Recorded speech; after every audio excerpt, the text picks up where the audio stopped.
Hello out there, it's Dave Duford at Final Expense, Agent Mentor at feagentmentor.com. I want to thank you so much for joining me today on updated and effective and awesome, incredible information on how to set rock-solid final expense appointments by phone.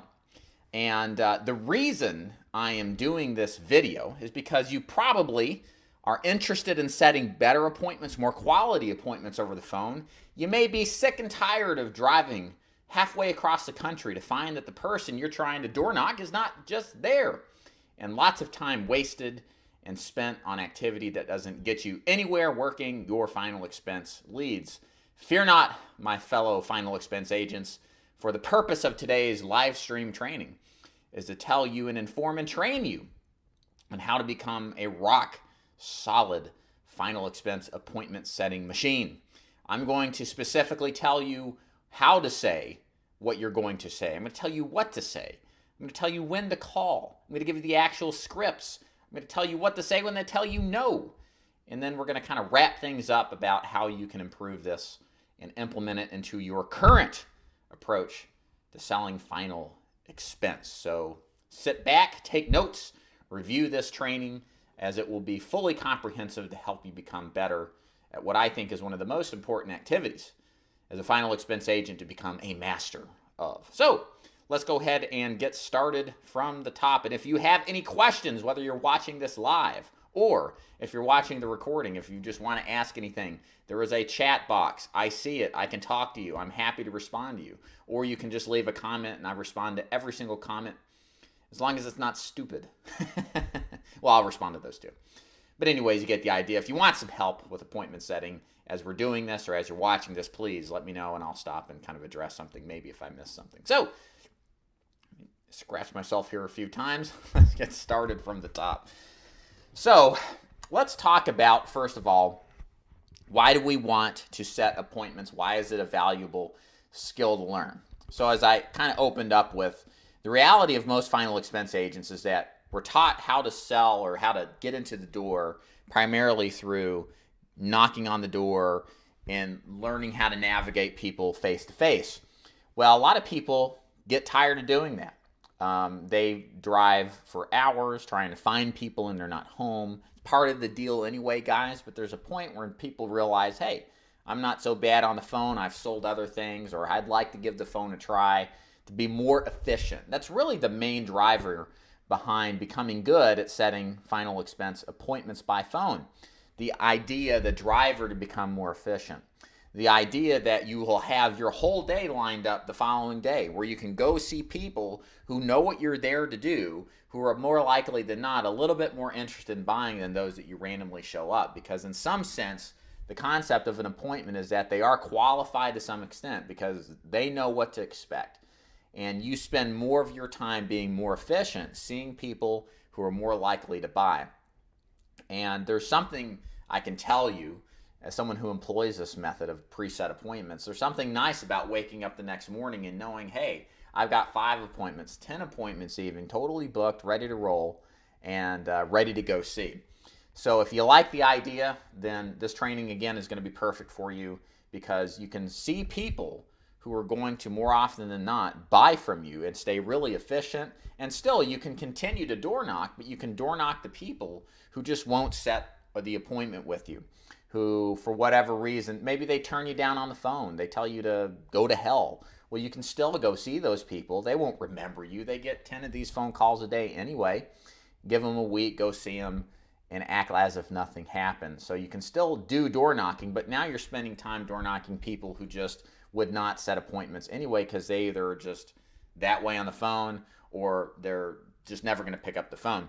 So that brings me to a couple of issues here before we get into the actual script itself. That's coming up shortly, guys, so stay tuned for that. First thing we're going to talk about is when to call and what days.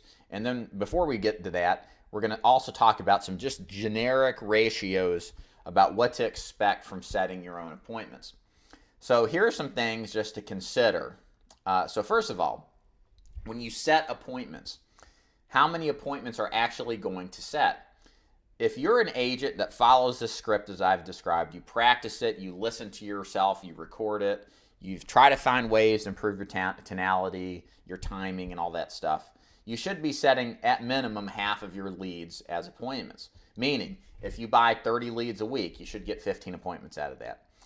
20 leads should give you 10 appointments. And that's going to fluctuate. That's not a hard and fast rule. It's not, just basic math. I mean, some weeks you may get 15, some weeks you may get 5, but the average over several months period of time should be about half of those as appointments. And that's just if you're good. If you're great, there are agents that set appointments with 60%, even 2/3 of their leads. So they're just that powerful on the phone. So that's kind of what you have to look forward to as you become better. And as we like to say, give a good phone. You'll set a lot more appointments and become a lot more efficient with how many of those that do pick up that you can turn into appointments. So if you hire this out, though, some people decide to hire this out, expect 40% roughly for a mediocre, a good but not great appointment setter. Is not going to nearly set as much as you learning these skills on your own. Excuse me. So now let's talk about what days to call and when to call. So the easy answer to that is whenever. The better, more specific answer is that the best times to call, if I had a gun to my head and I had to decide when I was going to actually call and had to make a decision what time of the day, and I had 2 hours to call, I would call between 6:30 and 8:30 at night, Monday through Friday. It doesn't matter. Those are the prime times to call. That's when most people are around. There may be some regional differences. I know in the Southeast it's a lot more difficult sometimes on like Wednesdays during church day to get people to pick up at night. A lot of people go to church on Wednesdays. But generally speaking, those are prime time hours when you can get both the working class of people who are still working but may buy burial insurance, and those people retired or disabled that are back in from their day's work of running doctor's appointments, picking up prescriptions, going to the store. So you'll get a lot more results if you were just to call then. But you could also call between 6 and 9 is fine. 9 o'clock even like 8 or 8:30, you'll get a lot of people to pick up then. But even like 9 to 11 is a good time. If you call on the weekends, Saturday 10 to 2 is a good time. 10 to 12 really is better. And then on Sundays, I know great final expense agents that literally will call from 5 o'clock till 9 on a Sunday. People are back in from church, back in from their activities, and they don't expect appointment setting or any kind of sales solicitation. So the likelihood of people picking up is exponentially higher. So, and most people won't get mad. Now, that's debatable. A lot of people think so, but I've had my people call appointment setting on Sundays for years, and it's very rare you get somebody to chew you out because it's a Sunday. Why? Because a lot of people who send these cards back are interested in this particular product. It's very important to them. So if you contact them, they'll be like, oh yeah, I remember sending that card in. So, and you'll get people who will pick up on Sundays that wouldn't pick up any other day of the week because you have that day off in their minds that they're not expecting this. So it's very good. It's a very good technique. It's very good to do. One other thing I'll add here before we get to the actual scripting, it's very important that when you're setting appointments that as a rule of thumb, only call to set appointments for the following day. Now, for some reason, like some agents I've heard of, they'll call and set appointments the same day. Most agents, though, call for the following day.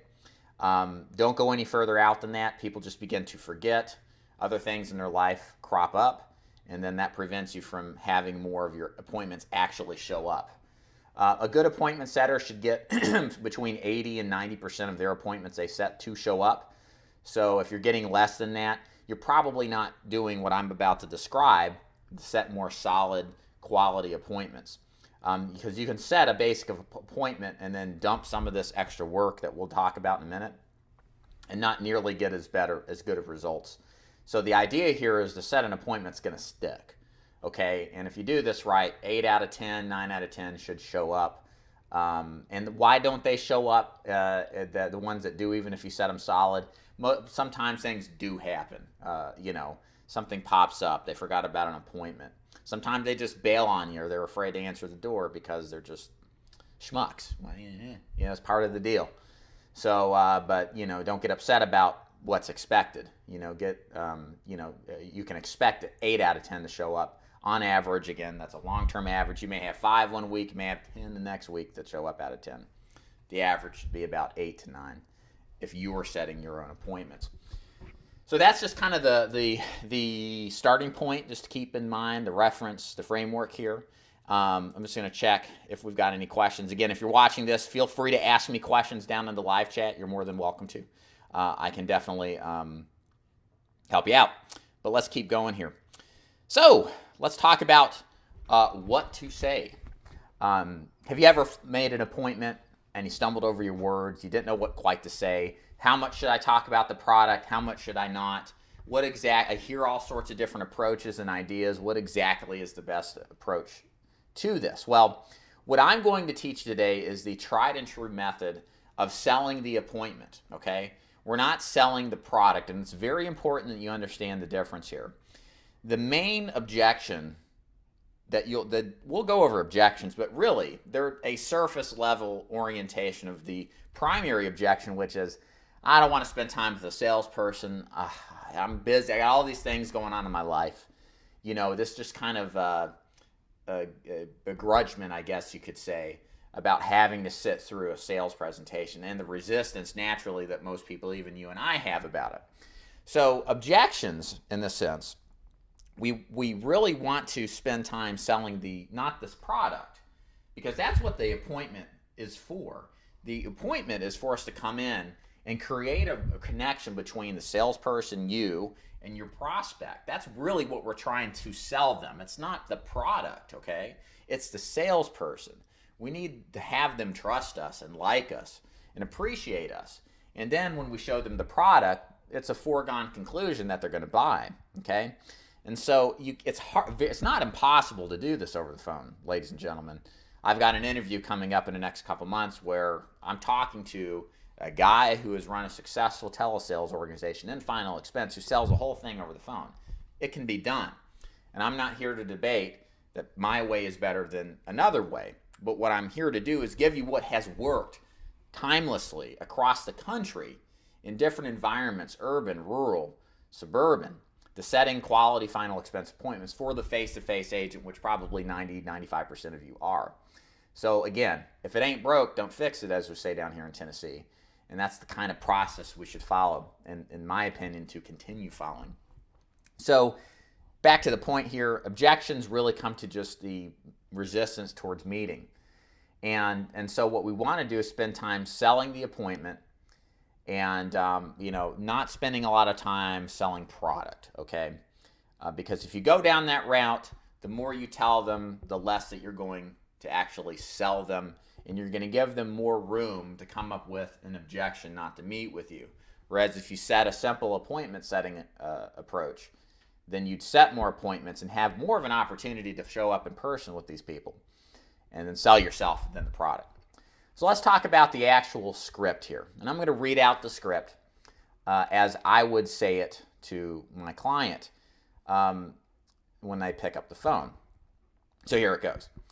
Hey, Mrs. Jones, this is David Duford from Senior Solutions. The reason I'm calling you today is because you sent me back a postcard requesting information on our Final Expense life insurance programs, and it's my job to deliver the information you requested, and I'm going to be in your area tomorrow with some other people like you who did the same exact thing, and I'm wondering if whether 10 o'clock tomorrow or Tuesday at 2, would work best for you. So that's the script in a nutshell. So let's break this down and describe why it's important that you follow how the script works. So first of all is the introduction. This is simple. It's a greeting. Hi, Mrs. Jones. This is your name from your company. If you don't want to mention Senior Solutions, this is a made-up concept. You don't have to do that. You don't have to mention insurance company. You can just, hey, this is David Duford. A reason I'm calling. You can just go right into the next section, which is the reason I'm calling. So in this particular section, the key words you want to use here are, number one, you want to reference the kind of lead that they put in to send to you.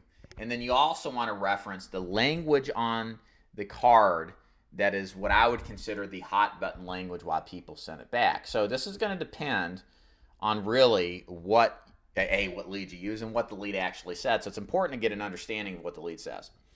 So let's say you're using what I would call a vanilla final expense lead. These are ones where it says you may qualify for a state-regulated program to pay for your final expenses. So what I would say in this script is that I would say the reason I'm calling is because you sent me back a postcard requesting information on our programs that help pay for final expenses. Or I would say state-regulated programs that pay for final expenses. So I'm not using the verbiage of life insurance in there because specifically people are responding more likely than not to the headline or to the first line of the first paragraph. Those are the most read portions of any kind, whether it's direct mail or whether it's a lead online or whatever.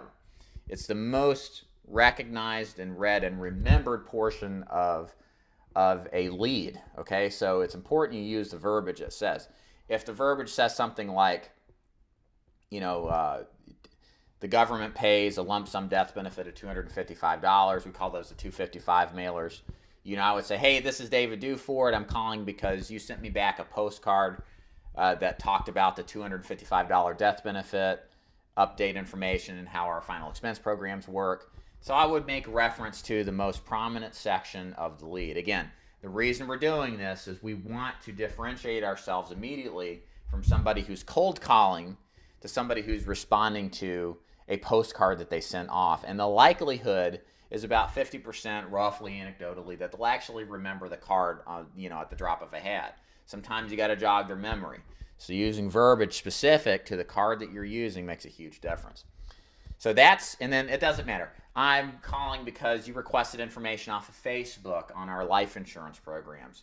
You sent me information off of we called you and you gave us permission to follow up with you regarding our final expense life insurance program. So it doesn't matter what the lead is, just reference how it was done, and then reference the language. If you use a internet lead or if you use a telemarketing lead, you should have a timestamp. It's good to use that. You request online Thursday around dinner time some information on our final expense life insurance programs on Facebook. All those things are going to help people go, oh yeah. And now they're leaning in, engaged. They know that they did something to cause this phone call to occur. Now, continuing on is where you begin to sell the appointment. It's my job to deliver the information you requested, and I'm going to be in your area tomorrow helping people like yourself. So just a simple explanation. It's my job. That's good mentality to use because all these people work jobs and they know that there's responsibilities of jobs that they have to do that they may not necessarily want to do if they weren't on the job. So, hey, it's my job to do this. It's kind of matter of fact. People get that just by, automatic, their experience working for somebody else. And you're referencing, hey, I'm going to be in your area tomorrow helping a lot of other people who did the same thing as you. It's kind of a slight peer pressure thing. Hey, there's a lot more people like you I'm going to see that are interested in the same thing. Like, you're not the only one who sent this card back. It just kind of makes them feel a little better and interested because there's popular opinion about it. Now the close. I need 5 minutes to stop by and wondered if 10 o'clock or 2 would work best. This is an assumptive close. Okay, ladies and gentlemen. You're not asking, can I see you? No, do not ever do that. Don't ask a yes/no question. Assume that they are going to see you. I will be in your area. All I need is 5 minutes and wondered if whether 10 o'clock or 2 work better for you. It is a assumed close that they will in fact do something, and the choice is not made over yes or no. The choice is made over a 10 o'clock or a 2. Assumed yes. Very important you do this. Always close, okay? Big problem here. We'll get in, and it's the same when you're rebuttaling.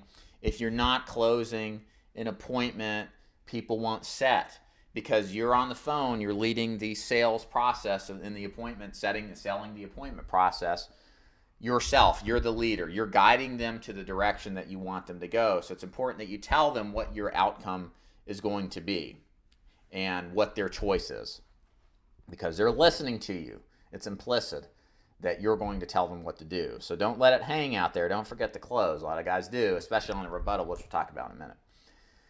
So once let's just say everything works perfectly. Yes, I'd love a life insurance agent to come in and sell me something. I say that, right? And sometimes it does happen. Confirm the appointment. So this is where the difference between getting 60 to 70% to show up is versus 80 to 90%. You don't want to say, great, I'll see you then, bye. You don't want to hang up. You want to take time to confirm things, to make sure that you're not going to run one-leggers. We'll talk about that in a minute. And to really set in their mind that someone's coming, that they need to expect them, and that several times are reminded of this appointment. So, great, Mrs. Jones. So let me just confirm a few things before I let you go. So your address I have on the card here is 123 Main Street, correct? And you live in Hickson, Tennessee. Yes, that's right. So a lot of times, sometimes the address is wrong, or maybe they'll want to meet you at their sister's house because they're taking care of somebody. I don't know, whatever. Confirm the address. Again, that gets them engaged in the conversation. Confirm and then you want to ask, this is really important. You want to say, well, okay, I just want to make sure, is this information you're requesting just for yourself or also for your spouse? Now, the reason you do that is that, first of all, there's either two answers. It's just for me, or it's, yeah, my spouse is interested as well. So it tells you without saying, hey, is your spouse going to be there? Because you can't make a decision on your own. You're a woman or something like that. I mean, we don't think that. Maybe we do. But we don't want to say that for sure. And vice versa. A lot of guys don't want to buy stuff without their wife giving them permission either. But the point is you don't want to run what's called a one-legger, where you're sitting down with one spouse who may be in love with what you have to say, but once the other guy shows up and only hears 10%, communicated to the prospect, or communicated prospect, they're going to just say, no, that's stupid. They weren't sold on you. They didn't spend time with you. So it's really important. If there is a spouse, no, I'm just interested, my spouse isn't. You want to follow up and say, great, I want to make sure that both of you are going to be there, because as most people do when they're married, they want the other person there. Is he going to be there?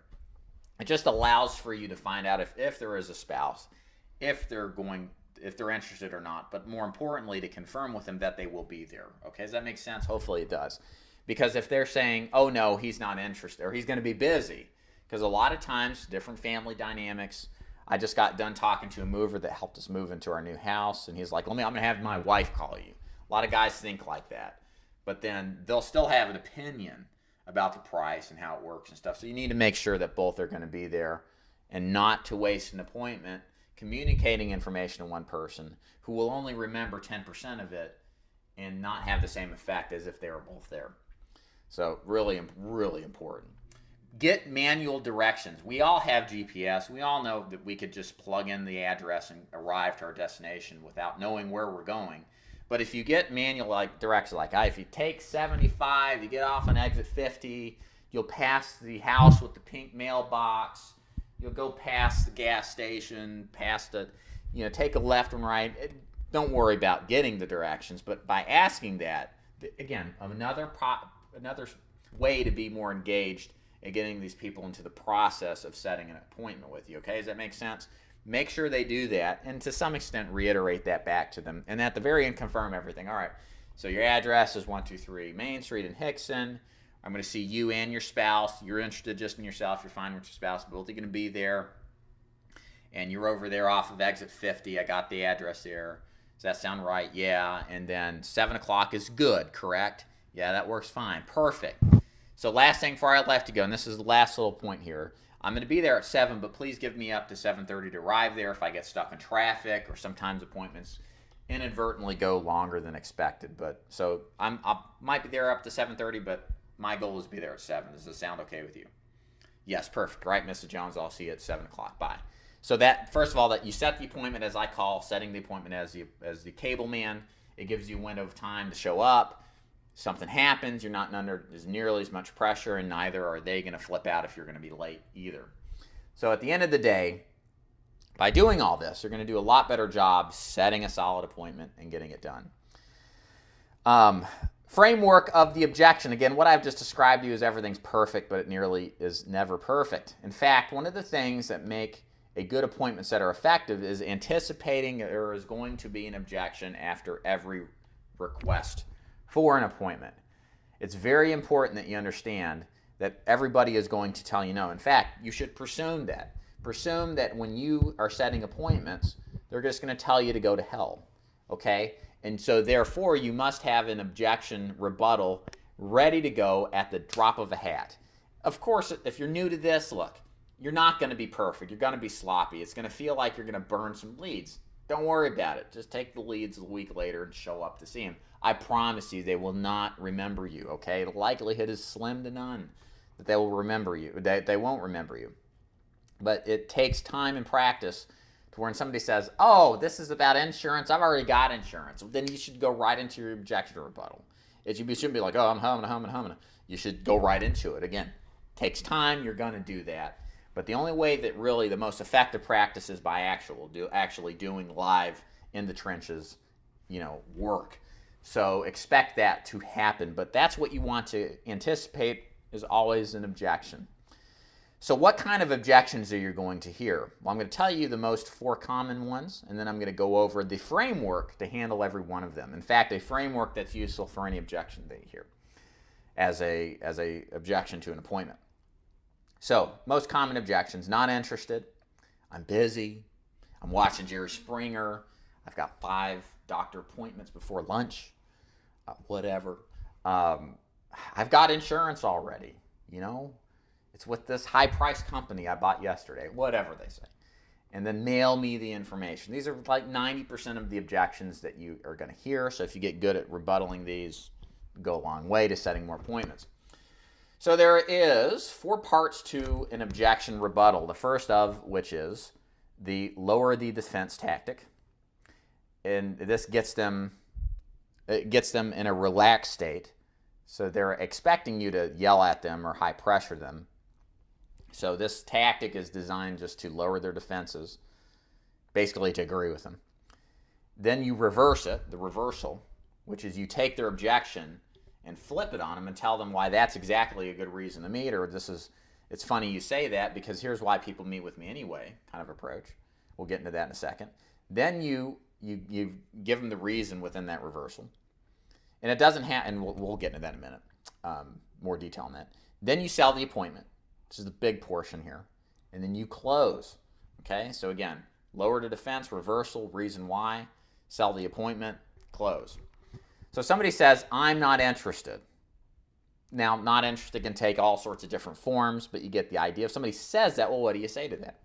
You say, Mrs. Jones, I'm totally appreciate and understand why you would say you're not interested. So what we're doing here is saying, hey, that's fine. Basically, essentially saying, no big deal. It's okay. You're not hurting my feelings. This lowers their defenses. Then you say, well, the reason, and here's the thing, Mrs. Jones, the reason people meet with me anyway, even if they're not interested, is because fill in the blank. So with not interested, there's all sorts of stuff you could say. Is the reason people meet with me anyway is because there's totally new programs available at totally different prices, and people are just amazed at what the options are. That's it. So not specific, but it's utilizing third-party validation. Hey, a lot of people are in your position, but they see me anyway because they're just amazed at what the opportunities are for life insurance nowadays. Or they're really curious, and they just want to know if they've got all their information set, that they're doing the right thing for their family. Something like that. Doesn't have to, and the thing here in the reversal, it doesn't have to be some dissertation. You don't need 5 different, some long explanation, desperately trying to convey to these people why they should buy from you. You don't want to do that because you'll eventually wear them out because, again, they're objecting not to necessarily saying they're not interested, okay, flat out to what you're selling. It's just they don't want to meet. They don't want to be sold, okay? So what you want to spend time really selling is the appointment. Okay, because again, you have to presume that it's most likely just people don't want to meet because of the concept of meeting with a salesperson. So you say after this, you say, look, hey, a lot of people say the same thing, but the reason they meet with me anyway is because they just want the facts on what the most up-to-date life insurance programs have to offer. And look, all I need from you, Mrs. Jones, is 5 minutes. And what you do with this information, I promise you, is completely up to you. If you like what I have to say, great. If you don't, hey, no hard feelings. So that's selling the appointment. Because again, there is the resistance that when you set an appointment, they're going to get harassed. They're going to have, imagine going through a salesperson coming into your house. You don't know these people. You don't know if they're good people or they're bad. We know we're good people as salespeople. We know we're not going to sit here and headlock these people into a close, all right? But these people presume the worst, as we all do. It's a survival mechanism to protect ourselves. And so we have to spend time inordinately, and we have to make sure that we do, to sell that this is easy. This isn't a big deal. I'm not here to pressure you. And you can say all these things to them in a comforting, relaxing tone like I did. We'll get to tonality in a little bit. After this, just like I mentioned before, you have to close the deal. You have to close the appointment. Meaning, so how's Tuesday at 2 or would 10 work better? If you don't do that, you probably won't get it, so you have to close it every single time. So let's go over that again.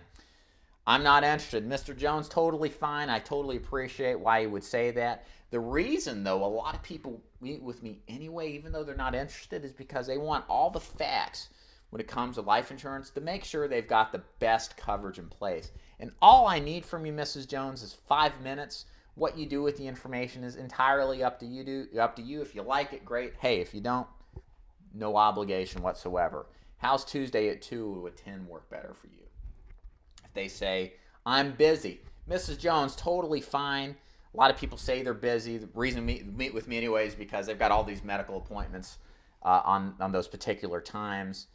But if we look back, it just takes 5 minutes. If you're busy, then how would Tuesday at 6 work? Or would 8 work better? Or I do work evenings. If they say, I got insurance already. Mr. Jones, congratulations. I totally am happy that you've got coverage. But truthfully, the reason people meet with me anyway, even though they've got insurance, is because they want to make sure that they've got the best kind of coverage at the best price because they care about their family, and that's why they sent the card in. And all I need from you is 5 minutes just to show you this. If you like it, great. If not, that's fine. I'm not going to give you a hard time. I got a lot of other people to see too. So how would Tuesday at 2 work, or would 10 work better? And then last one, mail me the information. Mr. Jones, totally understand why you would want the information mailed to you.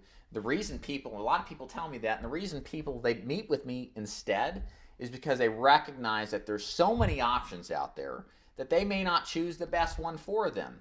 And all I need is 5 minutes just to show you the options that you have, and I'm not here to give you any sort of hard time. I'm just here to help you with the information. If you like what I have to show you, great. If you don't, I'll be on my way. You can kick me out and we'll still be friends, all right? How's Tuesday at 2, or would 10 work better? So you can see the framework aligns the same way. It's the same process, most of the same verbiage, and you are closing every single time for the appointment. The last thing I'll mention here, let me check the chat if anybody's got any questions. Oh, hey, Gary, sorry about that. I'll try, it's kind of late in the call here, so hopefully you just have to turn up the audio. But so, as I was saying, last little bit here that I'll mention, and this is extremely important as well, is to make sure your tonality is awesome. What you don't want to sound like is some, guy in his basement that hasn't seen the light in the last year, all right? If you can picture somebody who sounds like, I don't know, a weirdo. You don't want to sound like you're strange. If you talk like this, say, hey, this is David Duford. I'm calling from Senior Insurance Group Services, and I'm calling because you sent a card back, and I'm going to be in your area, and I want to see you. And if you sound weird like that, there ain't nobody that's going to let you in except freaks like you. And so don't be a freak. You got to sound like an excited, happy person. Even if you're not normally, you have to act as if. You have to sound excited, enthusiastic. A lot of people will want to talk to you, especially the buyers, if you're excited about setting the appointment and you're ready to see these people and to help them out with whatever their concerns are. So a couple tips here for those new to appointment setting. First of all, smile. That's the best thing you can do, because you can tell as I'm smiling, my enthusiasm goes up. My tonality improves. And when I widen my eyes, I sound like I'm just really happy. Now, this is a little over the top, but you get the point. If you sound happy, hey, Mrs. Jones, it's great to hear from you. This is Dave Duford, and I'm calling because you sent a postcard back to me That sounds a heck of a lot better, and you're going to set a heck of a lot of appointments more than if you sound like this. If you sound like you're Eeyore from Winnie the Pooh, nobody wants to talk to that person, all right? So tonality is important, okay? Be positive, be powerful, okay? Speak up, okay? And most importantly, record yourself calling. You're not going to hear this stuff until you actually call and record yourself doing it, okay? This is a pro tip here, all right, guys? Record yourself doing it. And when you do, you're just going to be shocked at that. You're going to be like, oh my God, I sound horrible. You'll know instantly what you need to do to fix whatever problem you're having. Because sometimes it's tonality, sometimes it's the rebuttal, sometimes it's the stuff. You know, you can immediately get diagnoses and improvements on what you can do to fix it up by listening to that recording. Improve your tonality, remove excessive language filler, say the closing, that kind of stuff. So make sure that you're doing that. All right, now I'm going to hit a couple of questions here in the chats that's popped up. If at this point, again, if you're live, if you got some questions, leave me some comments right now and I'll respond to them. If you're watching this after the fact, leave me a recording or leave me a comment below in the comment box. I'll be happy to address that too if it wasn't addressed now. So a couple questions here. Hey, Jerry, how you doing today? Nice to hear from you, man. Jerry says, do you think there's a number of weekly direct mail leads that it would be best for an agent to use an appointment setter for time efficiency instead of calling themselves? Okay, so good question. Let me kind of give you my thoughts on this. I think it just depends on the agent, right? I mean, there are agents that can consistently set 12 appointments out of 20 cards a week, which to me is an incredible feat. That guy is good, gives good phone, all right? That's the guy who is a pro, all right? The great thing, though, is that it doesn't matter if you're setting less than 60%, if you're setting 8 out of 20 or 10 out of 20, it doesn't matter. What matters is what your numbers are. And what you should be obsessed with is becoming good enough. I dropped the mantle of trying to be the top 5% of the top 5% a long time ago. I'm a good final expense agent. I do everything really, really well, but I'm not the greatest. And the thing is you don't have to be the greatest to do well and to be consistently well. You just have to be good enough. And then you've got to leverage good enough in what ways that you can. And one of those ways is with an appointment setter. So to answer your question specifically, Jerry, it just depends. You know, if you can presume to set 40%, 40% of your appointments will be set. How many appointments do you want to make a week? How many of your appointments do you sell? If you sell 50% of your appointments, your average case size, let's presume, is $600. So that would mean if you wanted 20 appointments a week and you'd sell 10 policies on average, that's 10 times 6, that's 6,000 annualized premium, approximately 24,000 in production a month. Well, now you know your numbers. And if you want 20 appointments a week, divide that number by 0.4. Let's presume it's 40%. That's a safe estimate to make. Well, then that's going to give you, what are we talking about? 50 leads? Right, that's a conservative number. So yeah, you may get more than that. It may take less than that, but I would prefer you to suffer from the best situation possible, which would be, you know, way too many damn people to see, versus the opposite. That's the best problem to have. So, you know, I wouldn't say get 30 leads, give them to an appointment setter if you're expecting 20 appointments. You know, 40 minimum, 50 or more even, better. Again, you want to be in that position of being inundated by people to see. And that's an easy problem to solve with a little bit more money. If you're experienced in this business, as I know you are, it's probably a little easier than the new guy. I think it's better for a new guy if they are comfortable on the phone to use the phone. But in the beginning, or as an experienced agent, it's just a function of knowing your basic ratios. You want to know, if we assume our appointment setting ratio for a hired gun is 40%, we want to know our personal close ratio. We want to know our personal average case size. We want to know what our goal on income is. And then we just extrapolate out from there. So hopefully that makes sense. It's kind of a longer description, but helpful, hopefully. Prometheus CH. Hello, Jerry. You sending out direct mail leads right now? Okay. Just increased from 40 to 30. Jerry and Prometheus were talking. Yeah. So direct mail, I'll mention this, Prometheus, because I don't know what your experience level is, but for the new guys out there that are wondering, what kind of lead should you use when selling final expense? I'm an entire believer in final expense direct mail leads as being the king of direct mail. Now, there's going to be other sources of leads. We have live connects. I forget what they're called. Live transfers. We have TV leads. We have Facebook leads. We have internet leads. We have telemarketing leads. Okay? Direct mail leads are the best form of purchase leads. I should clarify. Referrals are king, of course. But direct mail leads are the best form of purchase leads. So if you're a new person, buying direct mail leads is a critical decision, and it makes a tremendous impact. Why are they best? I don't know. I really don't know. They just are. We could do a deep dive in trying to understand the psychology of why direct mail is, but Facebook isn't. I don't care. The only thing I care about is the results.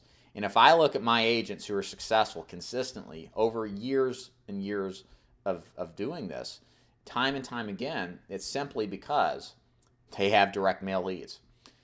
Sure, there's exceptions. I won't debate that. But I'm more concerned about what works the vast majority of the time that gives the best results the vast majority of the time. And that is direct mail leads. Jerry continues here. I have an appointment setter now, but wonder if I set myself, my ratios would increase. Yes, absolutely. If you're buying 40 leads a week, I would consider you to set, I would assume you'd set at least 20, if not 20 to 25. That's as you'd get better too. Another thing I'll throw in here too, when you set appointments, especially if you've got 40 leads, the traditional, I learned this from a guy named John Duggar, fantastic final expense agent. He's been doing this 14 years, and his strategy is used by all sorts of agents. Sits down on Monday, calls to set as many appointments as you can for Tuesday, and you can fit 8 to 10 appointments, if not more, on one single day. As you get better, your appointments will get shorter. You'll set them on the hour. I set mine every 45 minutes now, but you can get 10 to 12 appointments. And then he repeats it on Wednesday for Thursday, assuming he hasn't set his production goals. If he hits his production goals, he quits for the week. Now, I would never do that. I try to get as much as I can each week, but that's just a mentality thing that works well for him. So that's kind of structure and framework you can do. So yeah, look, if you got 40 leads a week, you'd sit down Monday, call 9 to 11, then call 6 to 8. You would set 10 appointments easily for Tuesday, then probably work a little harder on Wednesday to do the same thing for Thursday. And then maybe you could even set a few for Friday. I usually don't recommend it, but if you want to set it up to get 20 to 25, maybe a couple more on Friday, you're rock solid and can definitely do it.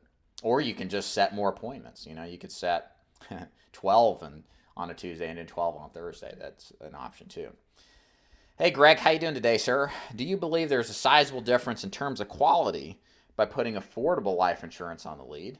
Also, do you believe filters on income and age are critical in terms of direct mail? Great question. So let me give you my opinions. Again, I could get into a war with different experienced, top-producing final expense agents where we can differ on, these little things. Because this is a question that lots of people have asked, and there's never been. What it ultimately comes down to, Greg, is what's best for you. That's the short answer, but let me give you my opinion and a long answer. So, one of the biggest problems in this business with direct mail, albeit it is king still, is that everybody knows it's king, and so everybody drops direct mail. And in certain markets where there's a ton of final expense agents dropping a ton of final expense, it has made the process of generating leads so difficult and so saturated because Mildred, our prospect, she's 65, 70, ready to buy insurance, okay? She knows she needs it. She's pulling the trigger. She's going to get 8 of these leads in the most hot markets out there. Is she going to respond to all 8 of those? No. She might respond to 2. So that means that at best 6 out of 8 aren't going to be responded to. So what happens is you end up with a lower response rate or a higher price lead. One of the ways around this has been to reduce some of the specificity on the lead card to increase response, arguably at the expense of the quality of the lead. Again, this is where agents disagree. Well, a lead is a lead is a lead is one side of the argument. The other side of the argument is, well, no, a lead is not always a lead. It's just, if we're just talking about warm bodies, then let me put on a card somewhere that send this card back and I'll give you a free, beer koozie or a free something. And or just why even send a card off? Just go talk to people, So there's different arguments here. I lean towards the argument of specificity. I want life insurance on the card if I can all help it, because there's some people who see a non-life insurance card and then they end up thinking this is a government, U.S. government Uncle Sugar handout. And a lot of these people are predisposed to assuming that that's some of the stuff that they get, because a lot of them are receiving government benefits as we speak. And so here's another one. So, I don't like that. And in fact, I think it's better for a newer person to find a life insurance card, mail that out. I think if we look at age filters, income filters, and verbiage when it comes to final expense, or life insurance, I should say, I want the card to say life insurance. That's the most important factor. Second is restricting the age limit. I like mid to late 50s to mid to late 70s. I don't like working people in their 50s, especially the younger crowds, because they tend to be more gainfully employed. They're nighttime work, and they're not necessarily interested, plus the prices are smaller. I rather would talk to people who are more likely than not on a fixed income, whether disabled or retired, and in need of some kind of burial insurance. So those people are in their late 50s, 60s, and 70s. Over 80, I don't mind selling them, but the biggest problem with them, premiums are a lot larger, there's more health problems, and a lot of these damn final expense companies reduce your commission at those ages, by 20, 30, 40 points. It's like you paid the same price for the lead, why am I not getting paid the same commission? So, again, user choice is kind of how I look at it, but in conclusion, give me a life insurance lead card over a non-specific one. Affordability, pennies a day, that I can take one without one. I'd rather have one that says life insurance. Affordable life insurance is great, but life insurance on it is a must. And I want to mail 55 to 79 or 58 to 76 or 60 to 80, something like that. Income filter or not, it doesn't really matter for me. I've done both. 0 to 50,000 is standard. 15 to 50 or 15 to 60 is like the upgrade. You'll just get out of less shitholes. You'll be in less shitholes and less deadbeats. And people have a little bit more money, but it's not always perfect. All right, continuing on. Gary says, if the prospect confirms the appointment on the phone and if you have their email, should you reconfirm by email? Or a final expense appointment is more likely to try to cancel? Yeah. So I'd be shocked if any of the people that respond to a direct mail card had an email. Okay. Probably 20% or less. No, there is no reconfirmation here. Okay, Gary? Anybody that thinks, oh, it's the next day, let me call to make sure I'm going to show up. Don't do that. You're giving them an opportunity to get out of it, okay? You think of the phone call to set the appointment as the ultimate confirmation, okay? I will be there tomorrow between 7 and 7:30. See you then. That's all you need to tell them. That's what 99% of agents do. I know one agent, very successful. He actually confirms the day of as he's going to each appointment. But, look, I'm not going to argue with the guy that writes, a fistful of premium. But I will say that that's an exception to the rule, because there's still a rule, right? The rule is call only the day before. Don't ever talk to him again until you're face-to-face at the door.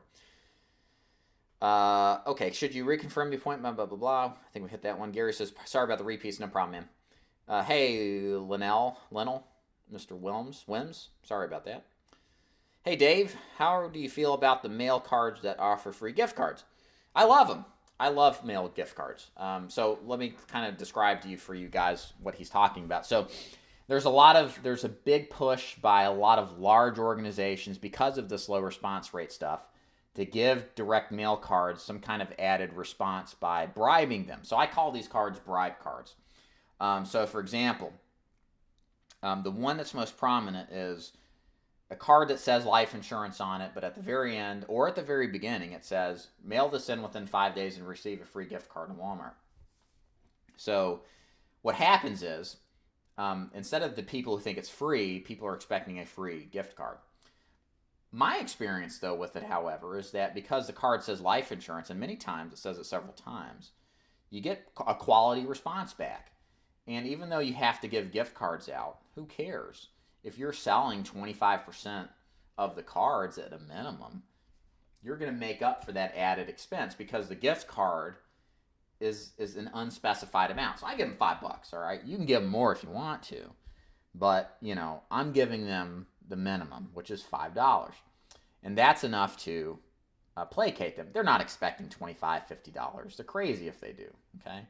And plus $5, look, $5 buys a pack of natural ice, buys Philly blunts, it buys smokes. I mean, they should be happy that they can, you know, fulfill their addictions. I'm talking tongue-in-cheek, of course. Have a little humor after all. But it's money. Money's money. And a lot of these people appreciate anything they can get. So give it to them. And yeah, so I've worked this card for probably 2 years now. I love it. I met a group on convention one year that used this card. I was the most skeptical of this card, by the way. And I talked to like, look, dude, I said, why are you giving these cards out? You're bribing people. Don't they just want the money? They're like, no, man, that works fine. And these guys are writing $200,000 plus a year in final expense. I used it. I loved it. And I continue to. So yeah, I like it a lot. I don't just use that card, but that is one I'll use. Some markets, the response rates have gone down. Like I said, the problem with this is that this card's been used for years. It probably used to pull 2% plus. It's probably down in some markets to 1 to 1.5% because people realize I get these cards every month. Some of these people don't give the gift cards out. I'm not responding back to it, you know. So, but I think it's still worthy of being used. I like it still.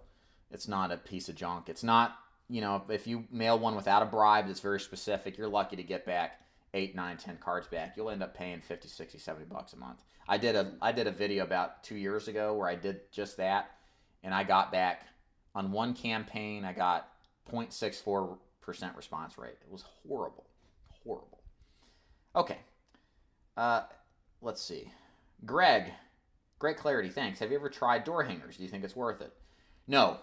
If I'm going to bother to walk up to a door, I'm going to be knocking for an appointment on the spot. Door hangers are what we call, what's the word I'm looking for?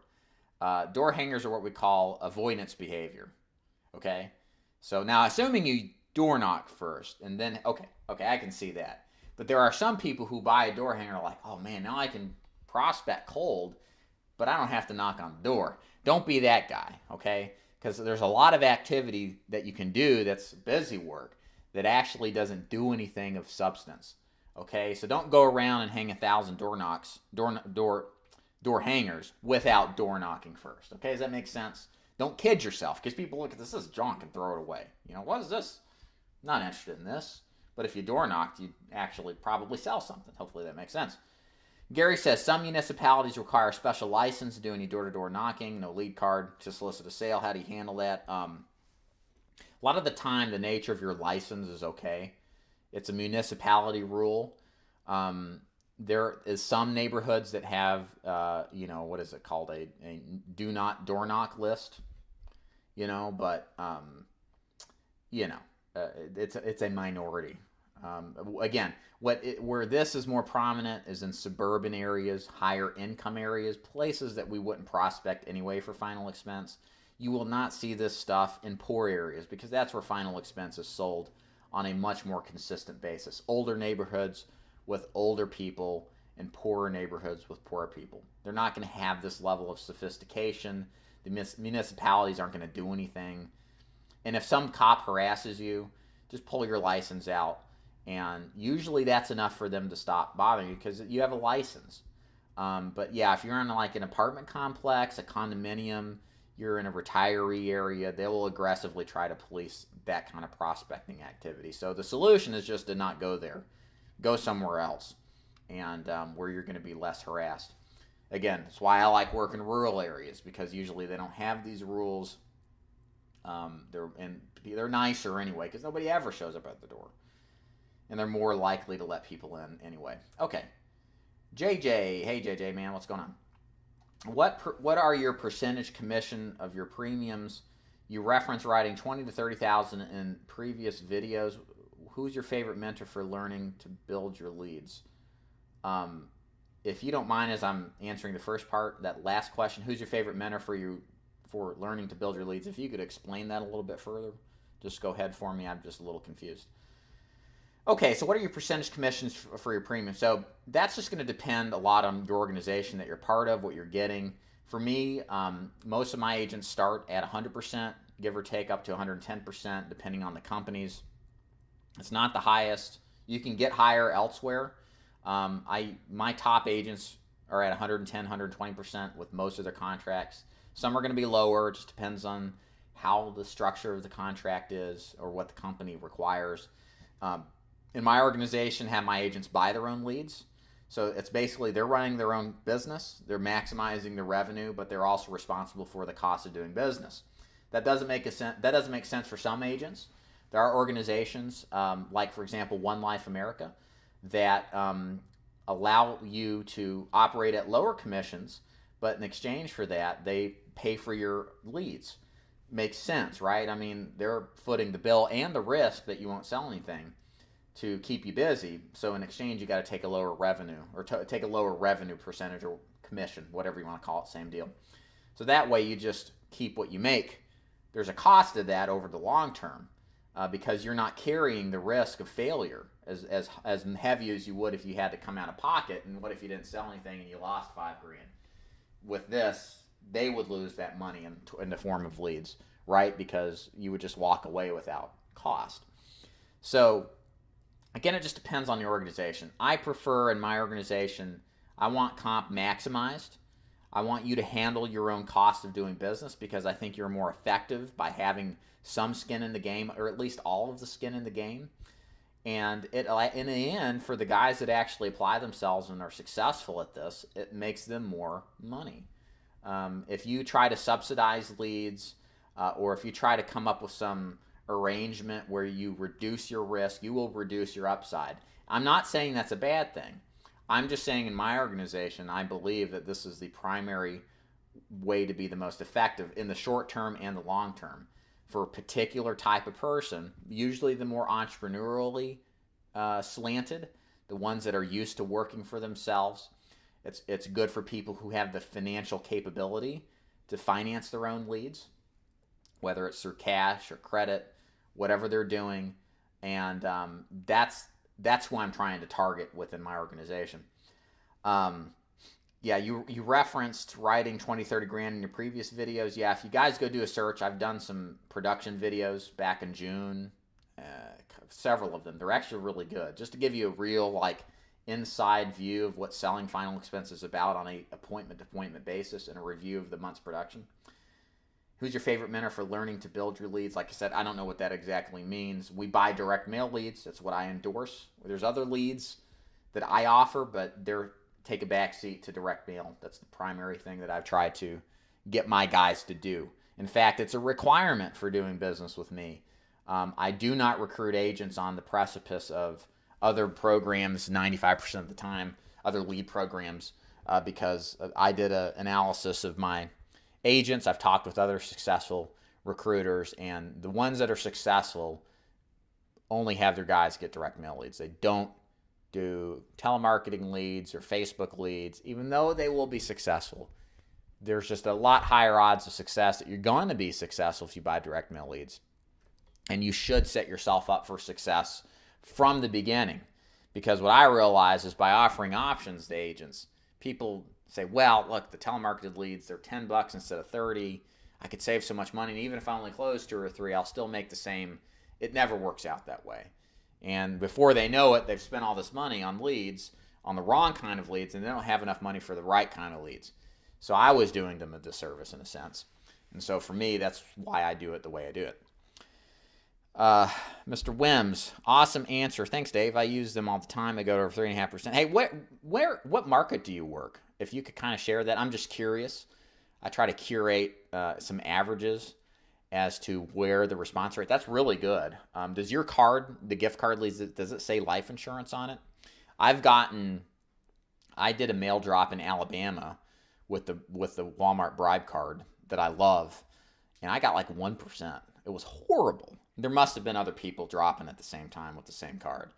But there have been markets, I work Alabama, Tennessee, and Georgia. In parts of Georgia where I can't get a fixed price lead, I will get 1.5% in North Georgia, which is just unbelievable. Now, some areas lower. And in parts of Tennessee, 1.5% to 2% is normal. Chicago, Detroit, Rockford. Okay, cool, man. Yeah, so Michigan, for you guys in Michigan, Michigan has some of the best. Sorry for all the shaking here. I keep doing this.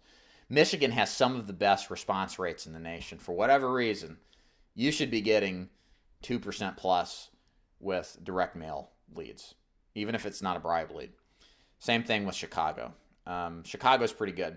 Again, it just depends on what areas you're working. Okay, but yeah, I imagine your leads are pretty cool.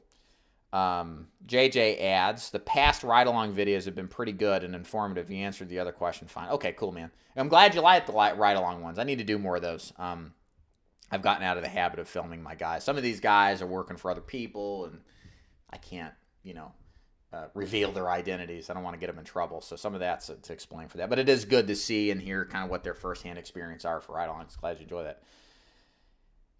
Okay, so they say life insurance and they have the person's name on it. Perfect. Are you selling any final expense over the phone? Okay, good question, JJ.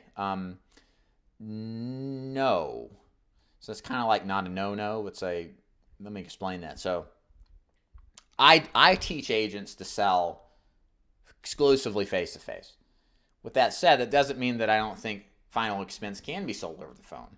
I can think of several final expense call centers. Small ones, large ones that do fantastic over the phone. It's a different environment. It's a different sales process. A lot of these guys use one carrier. They're not necessarily brokers. Some are, but most of these that are writing millions in production aren't. They sell one product and they just go with it. And it's a different animal. It's all together. I'm going to be I actually cut a recording with a very successful telesales group that sells final expense over the phone.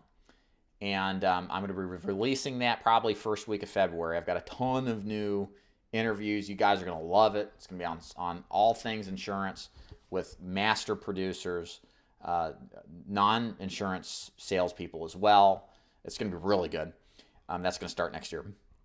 But in this particular instance, it's just a different animal. They're heavy on rapport building. They use their website to help sell the products. It's still a one-call close 90% of the time, as he described. They spend an hour to an hour and a half on the phone, I think, on average, before they actually even get to actually selling the product. So there's a lot more that goes into selling over the phone. And where I'm going with this, JJ, is just, for me, I'm a face-to-face guy, okay? My impetus, my whole structure here has been on how do you sell successfully face-to-face with these people? And developing a sales process that works really well, because when you're face-to-face with somebody, it's an entirely different process than if you're just reaching a prospect over the phone off of a lead that doesn't have any prior understanding of what you do. So what the main element is, you can't connect with people as well or in the same way over the phone as you can face-to-face. So a lot can be done quicker and faster face-to-face than you can over the phone, which is why the process of building rapport is much more important over the phone than it is face-to-face. I'm not a big believer in rapport building. To me, it's kind of fake. You should spend a couple minutes doing it. It's not that it's bad. I just think trust is the main thing, and that's a process that's built with each progression through the process, or it's deteriorated, and people buy people from they trust, that liking is good. You just want to be friendly, not a best friend. And that's a big difference. It's nuanced, but it's a big difference. So at the end of the day, the bottom line, as you can tell, this thing has gone on an hour and a half. Or an hour and 5 minutes. I can drone on for a long time. For you guys that have stayed with me since the beginning, I beseech you. You're incredible people. But anyways, yeah, you get the idea. It's just different. It's successful. When I do the interview, you'll know who we're talking about. I'm going to hold off telling you who it is. Until then, you're going to get a real deep dive into telesales. So if you're interested in telesales, this particular guy is going to go into very good detail about how it works and how people can be successful. Gary asks, in my experience with standard life policy, a face-to-face delivery results in higher persistency. Thank you, Gary. Is that your experience with final expense? And I'm not droning. Thank you. Checks in the mail. I don't know. Now, I have agents who deliver. I know of agents who deliver, and they will swear up and down the persistency is better and they get more referrals. Okay? Again, a substantially successful agent, John Duggar, went back to delivering policies a couple of years ago, and what he would do is, he goes and sees people, sells his policies. He claims by delivering the policies, he just gets that many more referrals given to him, so that a lot of his sales are not from and the guy buys 10 lead cards a week. 10. He writes over 200 grand. He has basically over the last 10 years consecutively. That's a lot of business with so little leads. He went from 15 to 10 like 2 or 3 years ago. But still, he writes 4,000, 5,000 a week. And a lot of it's referral business now, because a lot of that delivery of the policy generates that referrals, because it's top of mind. It allows to solidify the sale. It's a lot more work. You've got to be very consistent in actually doing that, because the thing with final expense is the nature of this business is it's a hunter job. It's not a farming job. In some sense, it should be a farming job. Here's what I mean. When we say a farmer sales, like think of cultivating accounts. You got to go out, you got to reach, you got to make a relationship with them. You've got to feed it, you got to make it grow in order to continue to get business from it. Well, with final expense, at least the agent's mentality is geared to making the sale now, making the sale today, one call close. And so the guys that perform well are geared that way naturally. They don't necessarily want a relationship, not opposed to it, but they're on to the next one. They don't make a sale. They make a sale, they're great. I'm going to go see the next one, sell the next one. And they're done thinking about that, except when they're faxing in the application. So where I'm going with this is that you have to intentionally, a lot of guys who think hunter mentality, you look at their passenger side seat in their car and it's stacked with policies if they're going to deliver the policy, and they never get to it. It's weeks because they're busy selling, which they should be. Therefore, where I believe in as a final expense recruiter is that you should sell the policy. You should let the company deliver it. You should take the time to cool down, make sure everything's understood at the conclusion of the sales call, and just go on to the next sale. Ask for referrals at the end of the first sales call. You can definitely do it. You don't need a follow-up appointment to ask for referrals. But if you're more farming related, if you have experience in that, it cannot hurt, because most of us aren't going to be working 40 appointments a week. Okay. We're not going to be so inundated that we can't take 10 minutes to deliver a policy. And from that point, asking for referral. So for me, it's something that it really comes down to the behavior of the agent. And what I know is that 90% of the agents in final expense are hunter mentality. And I would rather play to the strengths and set them up as a way of success from the beginning in order to maximize their odds for doing well. Makes sense. Good example, hunter versus farmer analogy. Yeah, absolutely. Farming is good. It's what we teach people who want to sell using a seminar process. To be a farmer, you want to go out there and farm yourself 100 seminar locations. And part of that is building a relationship with the activity director, doing a good job. Because once you can cultivate a relationship with those, well, now you can go back to these people repetitively, do a couple seminars a week, multiple times a year, and find more and more prospects to sell final expense to. So it's a good tactic to use. It's much more appropriate, I think, when you're dealing with the more lucrative, I don't say lucrative, but the larger life cases. You're going to have a lot more of that. If you're a business, if you sell insurance to business people, you're still going to do one call closes, but you're going to have more of a cultivation process that is a little different than this business. So wrapping it up here, guys, I'll give you about 20 more seconds. If you've got a question you want to ask me real quickly, I've gone about an hour and 10 minutes. It's amazing how fast this stuff can go. I appreciate all you guys' comments. This is what makes this live stream really good, is I can get some interaction with you guys, and hopefully provide you some value. If you're interested in working with me, I'll plug myself. Go to feagentmentor.com. Check out, if you want more information on anything final expense, I've got tons of articles there. Of course, you know about my YouTube channel here. Lots of training. If you haven't bought my book, down in the link below, there is a link to, I think it goes to Amazon. Yeah, it goes to my website. From there, you can buy a hard copy book of my book, Official Guide to Selling Final Expense Insurance, or you can go buy the ebook if you'd rather just download it and get instant access. And we also have what's called an Inner Circle program for if you don't want to join my agency, but you'd like some more deep training on all things final expense, very similar to what we did today. You'll find that very valuable. There should be a link below in the description. There is, it's at the very bottom. You guys are welcome. I'm going to check out now, and it's my second video for the day, and then I'll see you guys tomorrow. We're going to do some more training. So I hope you guys enjoy it. Y'all take care. See ya.